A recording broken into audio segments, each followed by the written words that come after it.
నమస్కారం నమిత న్యూస్ వార్తలకు స్వాగతం. నా పేరు సుమలత. వార్తల్లో ముందుగా హెడ్లైన్స్.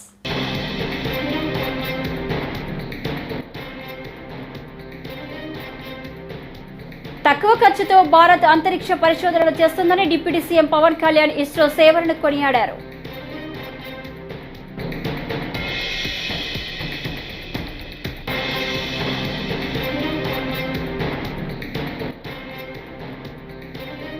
మన ప్రభుత్వ హయాంలో మనం చేసిన మంచి ఎక్కడికి పోలేదని వైఎస్ఆర్సీపీ అధ్యక్షులు మాజీ సీఎం వైఎస్ జగన్మోహన్ రెడ్డి స్పష్టం.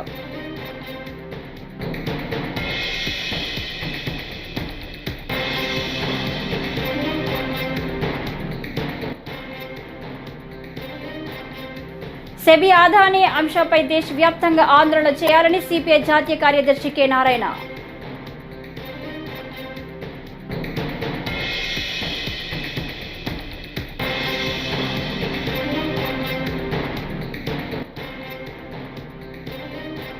ఎలక్షన్ అనగానే చాలా మంది వైకాపా నేతలు తమకు టచ్లోకి వచ్చినట్లు హోంమంత్రి అనిత వెల్లడి.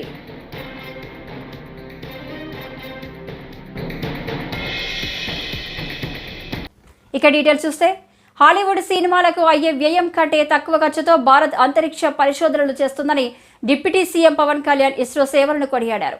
శ్రీహరికోటలోని షార్లో నిర్వహించిన జాతీయ అంతరిక్ష దినోత్సవ వేడుకల్లో ఆయన ముఖ్య అతిథిగా పాల్గొన్నారు. కార్యక్రమంలో పవన్ మాట్లాడుతూ, శాస్త్రవేత్తలు ప్రయోగాల కోసం జీవితాలను దారపోస్తున్నారని, విదేశాలకు వెళ్లి ధనం హోదా సంపాదించే అవకాశం ఉన్నా వాళ్ళంతా దేశానికి కట్టుబడి చేసిన సేవలు మరవలేమని, నేను సామాన్యుడిని, ఏదో సినిమా హీరోనయ్యా, ఇక్కడ నాకు కొట్టే చప్పట్లు ఈరలు శాస్త్రవేత్తలకే దక్కాలి అని పవన్ కళ్యాణ్ పేర్కొన్నారు.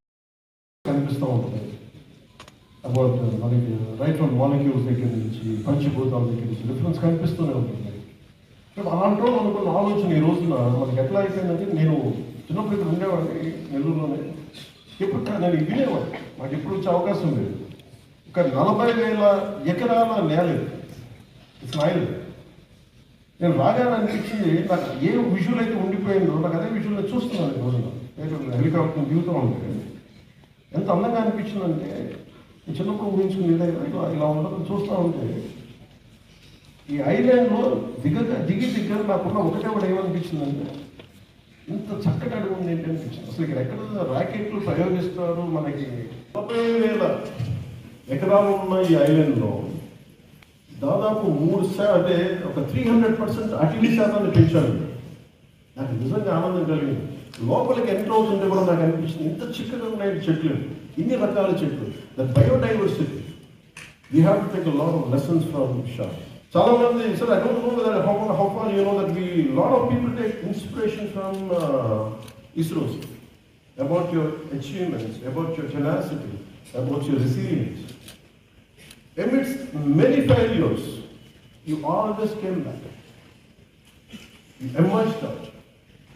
తెలివితేటలు ఉండేది, పిచ్చి కోరికే ఉంది సాధించాలి. ఎలా సాధిస్తావో జ్ఞానం లేదు. నాకేంటి చాలా ఎక్కువ సాధించాలి, దేశానికి ఉపయోగపడాలనుకున్నాను. నాకు నేను ఎప్పుడు ఉపయోగపడాలి అందులో.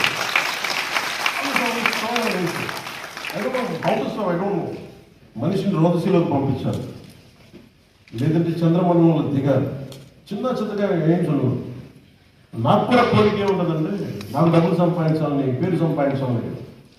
నా దేశం నెంబర్ 1గా ఉండాలి. సైన్స్ అండ్ టెక్నాలజీ అంటే మనం అంత ఎఫెక్టివ్గా చేయగలం. అంటే సినిమా వరకు చేయగలరు ఎక్కువ బడ్జెట్లో పెట్టి, మరి దానికంటే తక్కువ బడ్జెట్ తోటి మనం కూర్చోబెట్టి ఇండియన్ మార్స్ మిషన్ సక్సెస్ఫుల్ చేయాలి. మన ప్రభుత్వ హయాంలో మనం చేసిన మంచి ఎక్కడికి పోలేదని వైఎస్ఆర్సీపీ అధ్యక్షులు మాజీ సీఎం వైఎస్ జగన్మోహన్ రెడ్డి స్పష్టం చేశారు. ప్రతి ఇంటికి మనం చేసిన మంచి బ్రతికే ఉందని, మేనిఫెస్టో అమలులో విశ్వసనీయతకు అర్థం చెప్పామన్నారు. విశాఖ స్థానిక సంస్థల ఎమ్మెల్సీ ఎన్నికల నేపథ్యంలో బుధవారం యలమంచిలి, భీమిలి నియోజకవర్గాల జెడ్పీటీసీలు, ఎంపీటీసీలు, కౌన్సిలర్లతో వైఎస్ జగన్ సమావేశమయ్యారు. ఈ సందర్భంగా క్యాడర్కు వైఎస్ జగన్ దిశానిర్దేశం చేశారు.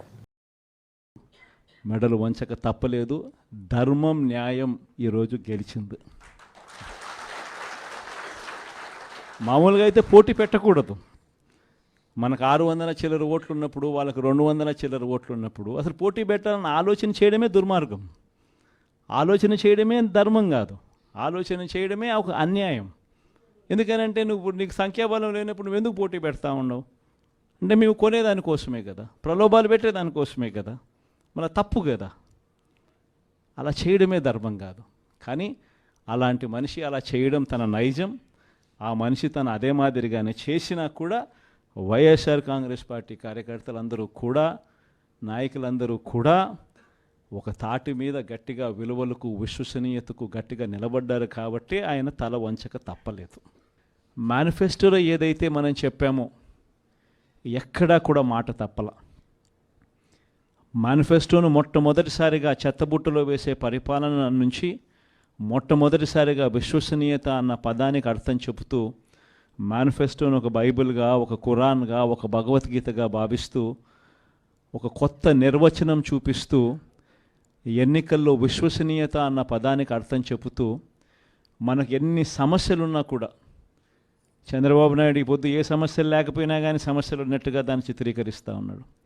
కానీ నిజం చెప్పాలనంటే మన ప్రభుత్వం అధికారంలోకి వచ్చినప్పుడు ఒకవైపున చంద్రబాబు చేసిన అప్పులు ఉన్నాయి, ఆ అప్పుల మీద వడ్డీలు ఉన్నాయి, ఆ వడ్డీలకు తోడు కోవిడ్ అనే మహమ్మారి కూడా మనం పరిపాలన చేసేటప్పుడు కూడా మనకు తాండవిస్తూ ఉన్న పరిస్థితులు.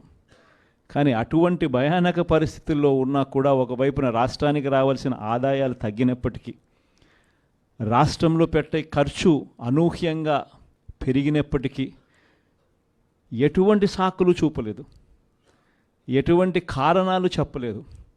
ఈ వైట్ పేపర్లని ఇంకొకటని గత ప్రభుత్వం మీద నిందలు మోపి, కోవిడ్ మీద నిందలు మోపి ప్రజలకు చేయాల్సింది చేయకుండా పోయే కారణాలు ఏ పొద్దు చూపించలేదు. ఎన్ని కష్టాలున్నా కూడా చిక్కటి చిరునవ్వుతో సెబీ అదానీ అంశంపై దేశవ్యాప్తంగా ఆందోళనలు చేయాలని సిపిఐ జాతీయ కార్యదర్శి కె నారాయణ అన్నారు. బుధవారం మీడియాతో మాట్లాడుతూ అదానికి ఇనుప కవచంలా మోదీ ఉన్నారని వ్యాఖ్యలు చేశారు. మోదీ వచ్చాక వ్యవస్థలను నిర్వీర్యం చేశారని విమర్శించారు. బంగ్లాదేశ్ మాజీ ప్రధానికి అహంభావం పెరిగిపోయిందని, ప్రజాస్వామ్యాన్ని అపహాస్యం చేసేలా చర్యలు చేపట్టారన్నారు. ఎవరినైతే జైల్లో పెట్టారో వారే బంగ్లాదేశ్కు ప్రధాని అయ్యారన్నారు. ఎన్నికల మాకే సంబంధాలు లేవు. ఆయన ఇంకో క్యాంప్లోకి పోయాడు, మేము ఆ క్యాంప్లోకి అయితే మనం పోయినప్పుడు అక్కడ పనిచేస్తున్నటువంటి బ్యూరోక్రసీ, ఐఏఎస్ ఐపీఎస్ ఆఫీసర్లు చాలా వాళ్ళ ముఖం విప్పారిపోతుంది. 1000 కాళ్ళని బలి పోయిస్తే అట్లుందో అంత సంతోషం ఉన్నారు. అందులో ఒకరిద్దరు కట్టేసి కాదు, ఎన్నికల మాకే సంబంధాలు లేవు. ఆయన ఇంకో క్యాంప్లోకి పోయాడు, మేము ఆ క్యాంప్లోకి అయితే మనం పోయినప్పుడు అక్కడ పనిచేస్తున్నటువంటి బ్యూరోక్రసీ, ఐఏఎస్ ఐపీఎస్ ఆఫీసర్లు చాలా వాళ్ళ ముఖం విప్పారిపోతుంది. 1000 కాళ్ళని బలి పోయిస్తే అట్లుందో అంత సంతోషం ఉన్నారు. అందులో ఒకరిద్దరు ఎలక్షన్ అనగానే చాలా మంది వైకాపా నేతలు తమకు టచ్లోకి వచ్చినట్లు హోంమంత్రి అనిత తెలిపారు. తాము అధికార పార్టీలో ఉన్నామని, క్యాంపు పెట్టాలనుకుంటే పెట్టగలమని చెప్పారు. విశాఖ ఎమ్మెల్సీ ఎన్నికల్లో పోటీ చేయాలని అనుకుంటే మంచి మెజారిటీతో తాము గెలవగలమని ధీమా వ్యక్తం చేశారు. కానీ విలువలకు గౌరవం ఇచ్చి తాము ఈ ఎన్నికకు దూరంగా ఉన్నామని అనిత స్పష్టం చేశారు. తాము ప్రతిపక్షంలో ఉన్నప్పుడు వైకాపా నేతలు శాసన మండలి రద్దు చేస్తామన్నారని, అలాంటి వారు ఇప్పుడు ఎలా నామినేషన్ వేశారని అనిత మండిపడ్డారు. నిర్ణయించుకున్నామన్న విషయాన్ని కూడా క్లియర్గా చెప్పారు. ఇదే ఎంపీటీసీ ఎలక్షన్స్ అప్పుడు నోటిఫికేషన్ వచ్చిన తర్వాత వాళ్ళు అధికారంలో ఉండి మేము ప్రతిపక్షంలో ఉండేటప్పుడు ఎంపీటీసీ ఎలక్షన్స్కి నామినేషన్ వేయటానికి కూడా మమ్మల్ని చాలా ఇబ్బంది పెట్టిన సందర్భాలు కూడా ఉన్నాయి. నామినేషన్ పత్రాల్ని సంచుల్లో దాచుకొని చాలా భద్రంగా ఎవరు చూడకుండా, ఎవరైనా చూస్తే మమ్మల్ని కొడతారేమో, ఎవరైనా చూస్తే మా నామినేషన్ పేపర్లు చించేస్తారేమో భయంతో ఆ రోజుల్లోని కూడా చావుకి ఎదురెళ్ళి చాలామంది కార్యకర్తలు ఎంపీటీసీల కింద, జడ్పీటీసీల కింద నామినేషన్లు వేశారు. ఆ రోజు అక్కడ ఇక్కడ అని లేదు, ప్రతి చోట కూడా దాడులు నిర్వహించారు. కనీసం నామినేషన్ వేయడానికి కూడా మా కార్యకర్తల్ని ముందుకు రానివ్వకుండా భయభ్రాంతులకు గురి చేసిన సందర్భాన్ని కూడా ఈ రోజు గుర్తు చేసుకోవాలి. సీఎం చంద్రబాబు నాయుడు గారు ఆ రోజు నిర్ణయం తీసుకొని ఎంపీటీసీ ఎలక్షన్స్ని మేము బాయ్కాట్ చేసాం. ఆ రోజు లోకల్ ఎలక్షన్స్ మేము బాయ్కాట్ చేసాం. ఆ రోజు బాయ్కాట్ చేసిన తర్వాత మళ్ళా తిరిగి ఈరోజు ఆ ఎమ్మెల్సీ ఎలక్షన్స్లో, ఈ స్థానిక సంస్థల ఎమ్మెల్సీ ఎలక్షన్స్లో పోటీ చేయడం అనేది నైతికత కాదు, అది విలువలకు విరుద్ధంగా ఉంటుంది అని ఒకే ఒక ఉద్దేశంతో ఈరోజు గౌరవ చంద్రబాబు నాయుడు గారు ఈ నిర్ణయం తీసుకున్నారు. చాలా మంది బయటకు వచ్చి ఈరోజు ఏదేదో మాట్లాడుతున్నారు అనమాట. అంటే వీళ్ళకి ఏంటంటే వాపుకి బలుపుకి తేడా లేని వాళ్ళందరూ కూడా వైఎస్ఆర్సీపీ పార్టీలోనే ఉండటం కూడా మన దౌర్భాగ్యం. వాళ్ళ పరిస్థితి ఎలా ఉందంటే ఈరోజు మేము ఏదో భయపడిపోయాము, అలా భయపడిపోయాము, ఇలా భయపడిపోయాము అంటున్నారు. ఒక్కసారి చరిత్రను గుర్తు తెచ్చుకోండి. ఎన్నో సంవత్సరాలు కాదు, జస్ట్ ఒక్క సంవత్సరం, 2 నెలలు ముందుకెళ్ళండి, దానికి ఒక సంవత్సరం ముందుకెళ్ళండి.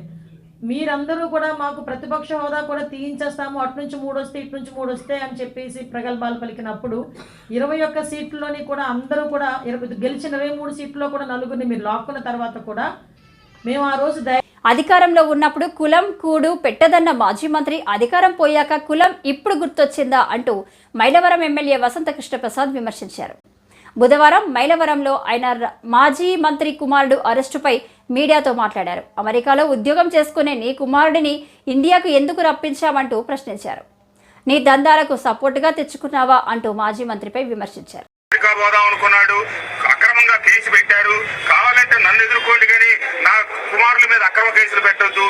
మరి నీకు అధికారం రాగానే అమెరికా నుంచి నీ కొడుకుని ఎందుకు పిలిపించావు? ఇక్కడ నేను చేసే దందాలు జరగలే, నా దాంట్లో నువ్వు కూడా భాగస్వామిగా నీ కొడుకుని పిలిపించావా? ఇక్కడ మరి అమాయకుడు, ఏమి తెలియని వాడు, చిన్నవాడు అని చెప్పి నిన్న ధర్మపన్నాగాలు, నీతులు, సూత్రాలు చెప్తున్నావు.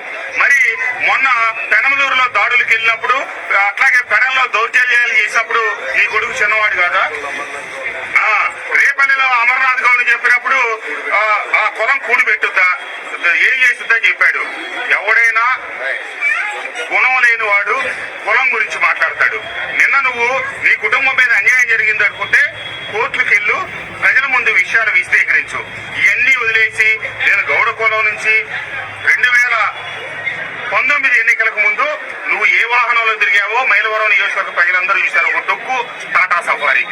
ఈ రోజు నీ ఇంటి ముందు ఎన్ని కార్లు పెట్టున్నాయి? నువ్వు కాలు తీసి కాలు పెట్టి పెడితే ఏ రకమైన కార్లు తిరుగుతున్నావు? ఇంతేకాదు, జోగి రమేష్ గారు ఆయన ఇల్లు కట్టుకో, కొత్త కారులో తిరుగు. మేము ఎవరు బాధపట్ల ఈ మైలవరం నియోజకవర్గంలో ఉన్న గౌడ సామాజిక వర్గాలను ఎవరు కూడుకోవట్ల.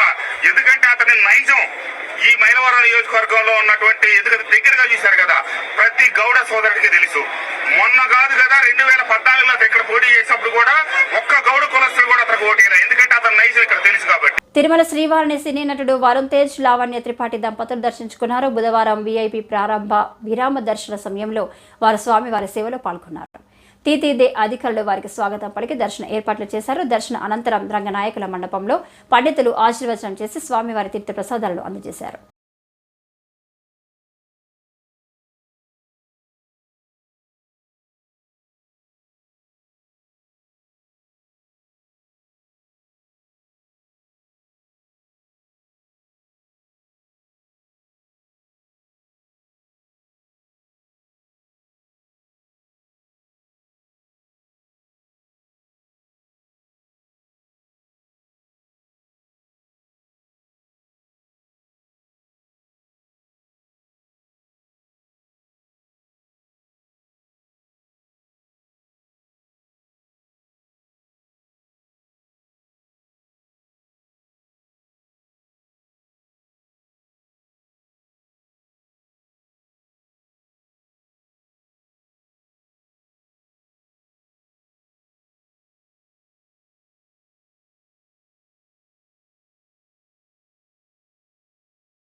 ప్రజా ఆరోగ్యాన్ని కాపాడాలని డిమాండ్ చేస్తూ సిపిఐ ఆధ్వర్యంలో ఈ నెల 27, 28, 29 తేదీలలో ప్రజారోగ్య పరిరక్షణ పాదయాత్ర కార్యక్రమాన్ని చేపడుతున్నట్లు సిపిఐ ఎన్టీఆర్ జిల్లా కార్యదర్శి ధూనెపూడి శంకర్ పేర్కొన్నారు.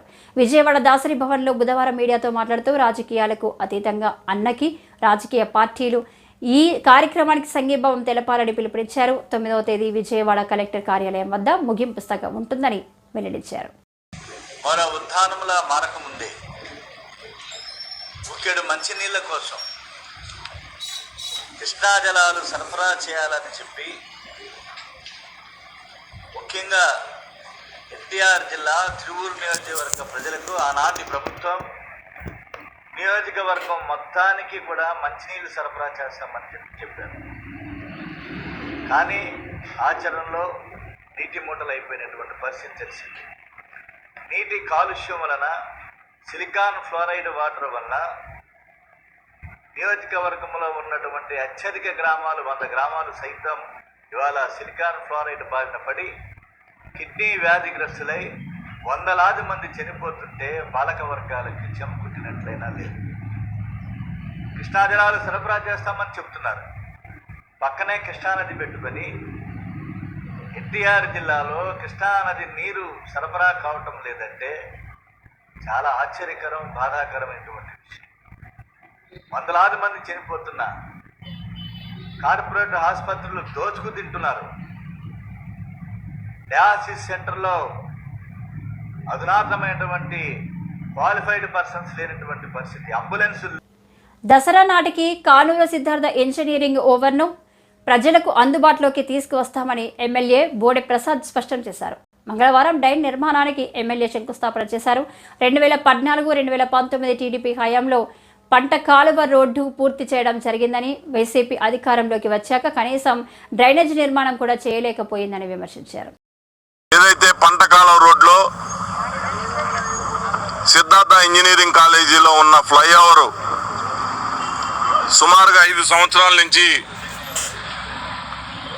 ప్రారంభోత్సవం చేయకుండా, పనులు చేయకుండా గత ప్రభుత్వంలో నిర్లక్ష్యానికి గురవటం. ఈ రోడ్డుకి ఒక ప్రాముఖ్యత ఉంది. పటమట ఎన్టీఆర్ సర్కిల్ దగ్గర నుంచి కానూరు సనత్ నగర్ వరకు కూడా తెలుగుదేశం ప్రభుత్వంలో 2019-2024 మధ్యలో ఎన్టీఆర్ స్టాచ్యూ నుంచి కానూరు పరిధి వరకు నిర్మాణం పూర్తి చేసింది తెలుగుదేశం పార్టీ ప్రభుత్వంలో. 2014-19లో సనత్ నగర్ నుంచి కానూరు వరకు, పోరంకి వరకు రోడ్డు నిర్మాణం చేసి ఇంజనీరింగ్ కాలేజీలో లక్షల మంది పిల్లలు ఇక్కడ చదువుకుంటా ఉన్నారు. ఈ కాలేజీ 2 వైపులా ఈ రోడ్డు ఉండటం ప్రభుత్వం అంగీకరించి వారి ఖర్చుతో ఈ నిర్మాణాన్ని చేయటం జరిగింది. అయితే డ్రైనేజీ కానీ, సౌండ్ బారియర్స్ కానీ ప్రభుత్వం చేయాల్సి ఉంది. 5 సంవత్సరాల్లో అది పూర్తి చేయకపోవటం వలన యాజమాన్యం దీన్ని పూర్తి చేయాల. మళ్ళీ 2024లో తెలుగుదేశం పార్టీ అధికారంలోకి రాగానే రాజకీయ కక్షలతోనే తన కుమారుడు రాజీవ్ను అరెస్టు చేశారంటూ మాజీ మంత్రి జోగి రమేష్ మాట్లాడడం అవివేకానికి నిదర్శనమని గృహ నిర్మాణ సమాచార శాఖ మంత్రి కొలుసు పార్థసారథి అన్నారు. అగ్రిగోల్డ్ భూముల వ్యవహారంలోనే అతన్ని అరెస్ట్ చేసినట్లు మంత్రి స్పష్టం చేశారు. కక్ష సాధింపు చర్యలు అనేవి ఎన్డీఏ ప్రభుత్వంలో ఉండవని ఆయన తేల్చి చెప్పారు. అధికారం చేపట్టిన తొలి నాళ్లలోనే ఈ విషయాన్ని ముఖ్యమంత్రి చంద్రబాబు, ఉప ముఖ్యమంత్రి పవన్ కళ్యాణ్ చెప్పారని గుర్తు చేశారు. పవన్ కళ్యాణ్ గారు చెప్పేది ఒకటే విషయం. మనకి ప్రజలు చరిత్రలో ఎన్నడూ లేని విధంగా విజయాన్ని అందించారు. దీన్ని ఒక బాధ్యతగా తీసుకుని ఈ రాష్ట్ర అభివృద్ధి కోసం, రాష్ట్ర ప్రజల భవిష్యత్తు కోసం అందరం కష్టపడదాం. అంతేగాని రాజకీయ కక్షలకు కానీ, పొలిటికల్ విక్టిమైజేషన్ కానీ చేసే ఆలోచనతో పని చేయవద్దు. అందరం అనేక సందర్భాల్లో గత ప్రభుత్వం ద్వారా ఇబ్బంది పడ్డ వాళ్ళమే చట్ట వ్యతిరేకంగా. అయినా కూడా దాన్ని దృష్టిలో పెట్టుకోకుండా మన లక్ష్యం ఈ రాష్ట్రం అభివృద్ధి, ప్రజల భవిష్యత్తు, ప్రజల సంక్షేమం అని పదే పదే చెప్తూ వస్తూ ఉన్నారు. కానీ ప్రతిపక్షం ప్రతి విషయాన్ని కూడా రాజకీయం చేసి రాజకీయ లబ్ధి పొందాలని ప్రయత్నం చేయటం సిగ్గు చేయటం చెప్పేసి నేను మనవి చేస్తా ఉన్నాను. విషయం లేని విషయాలు కూడా, ఎటువంటి సబ్స్టెన్స్ లేని విషయాలను కూడా రాజకీయ ప్రచారం కల్పించి ప్రభుత్వం మీద బురదలటానికి ప్రయత్నం చేయటం చాలా శోచనీయం అని చెప్పేసి మనవి చేస్తా ఉన్నాను. దాంట్లో భాగంగానే నిన్న మాజీ మంత్రి గారు జోగి రమేష్ గారి కుమారుణ్ణి అగ్రిగోల్డ్ భూ వ్యవహారంలో అరెస్ట్ చేయటం జరిగింది. ఆ విషయంలో సబ్జెక్ట్ మీద స్పందించుకోకుండా, జరిగిన తప్పొప్పుల మీద స్పందించుకోకుండా, ఇదేదో రాజకీయ కక్షతో చేస్తున్నారు, ఆ రోజు చంద్రబాబు నాయుడు గారి ఇంటి మీద దాడికి వెళ్ళినందుకు చేస్తున్నారు అని వక్రీకరించడానికి, ప్రజల దృష్టిని మరల్చడానికి ప్రయత్నం చేయటం శోచనీయం అని చెప్పేసి మనం చేస్తా ఉన్నాను. ఒకవేళ పొలిటికల్ విక్టిమైజేషన్ లేతే కక్ష సాధింపు ధోరణి ఉన్నట్లయితే వాళ్ళు బయటకు వచ్చి ఈ విధంగా మాట్లాడే అవకాశం కూడా ఉండేది కాదని చెప్పేసి మనం చేస్తా ఉన్నాను. నేను ఆయన ఒప్పుకున్నట్టు జోగి గ్లోబల్ పీస్ ఎకానమిక్ సమ్మిట్ కు ప్రపంచ శాంతి సభకు బీజేపీ, కాంగ్రెస్ పార్టీల సహా 18 పార్టీలు మద్దతిచ్చాయని ప్రజాశాంతి పార్టీ అధ్యక్షుడు కేఏ పాల్ తెలిపారు. బుధవారం మీడియాతో మాట్లాడుతూ తెలంగాణ సీఎం రేవంత్ రెడ్డి కూడా గ్లోబల్ పీస్ ఎకానమిక్ సమ్మిట్ కు మద్దతిస్తున్నట్లు ప్రకటించారన్నారు. అక్టోబర్ 2వ తేదీన లాస్ ఏంజల్స్ లో గ్లోబల్ పీస్ ఎకానమిక్ సమ్మిట్ జరుపుతున్నామన్నారు. ఈ సమావేశానికి మద్దతు ఇవ్వాల్సిందిగా సీఎం చంద్రబాబును ఆహ్వానిస్తున్నామన్నారు. శరద్ పవార్, సిపిఐ, సిపిఎం, సంతోష్, కిరణ్ 18 పార్టీలు మద్దతిచ్చాయి. ఎంపీలు వచ్చి ఈ గ్లోబల్ పీస్ ఎకనామిక్ సమిట్ ద్వారా దేశానికి అభివృద్ధి, రాష్ట్రానికి అభివృద్ధి అని చెప్పడం జరిగింది. ఇప్పటికే గ్లోబల్ పీస్ ఎకనామిక్ సమిట్కి మద్దతు ఇస్తున్నానని తెలంగాణ ముఖ్యమంత్రి రేవంత్ రెడ్డి గారు వీడియో ఇవ్వడం జరిగింది. అలాగే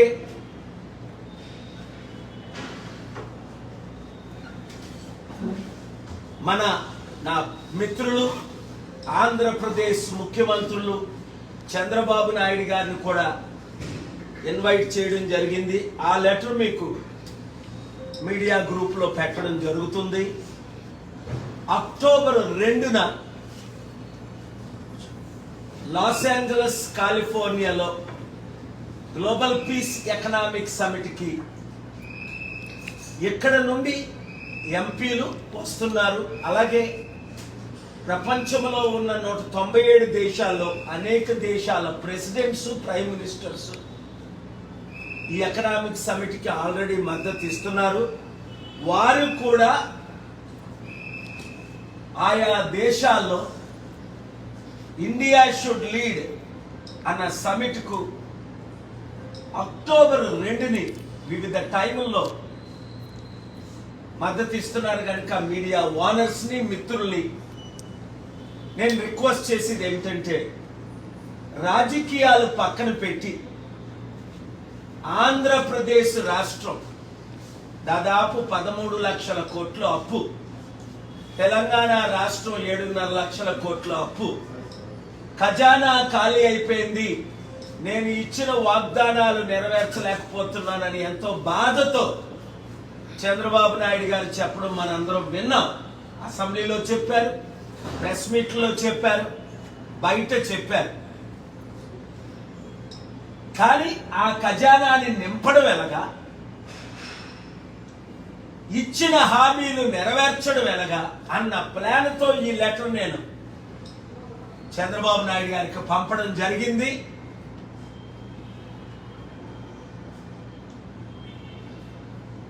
సుప్రీంకోర్టు ఆఫ్ ఇండియా చంద్రశూడ్ గారు ఇచ్చిన నోటేషన్ మనం చూసాం. ఎంతమంది రాజకీయ నాయకులు ఇన్ని కేసుల్లో ఉండి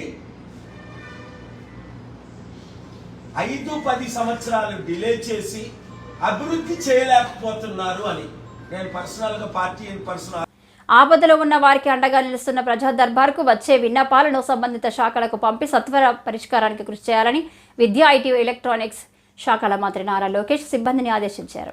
ఉండవల్లిలోని నివాసంలో 26వ రోజు ప్రజా దర్బార్లు మంగళగిరి నియోజకవర్గంతో పాటు రాష్ట్ర వ్యాప్తంగా ప్రజలు తరలివచ్చారు.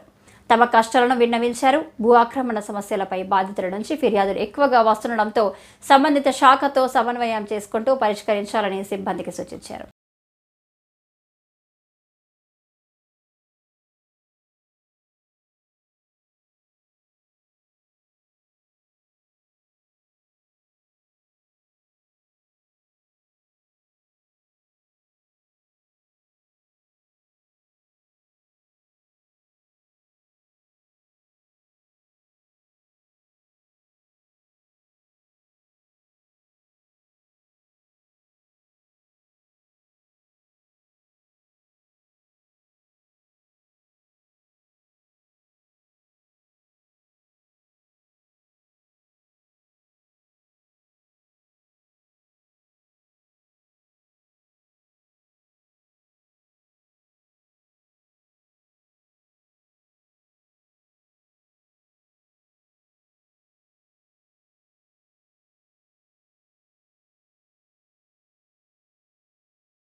ఈ వార్తలు ఇంతటితో సమాప్తం. నమస్కారం.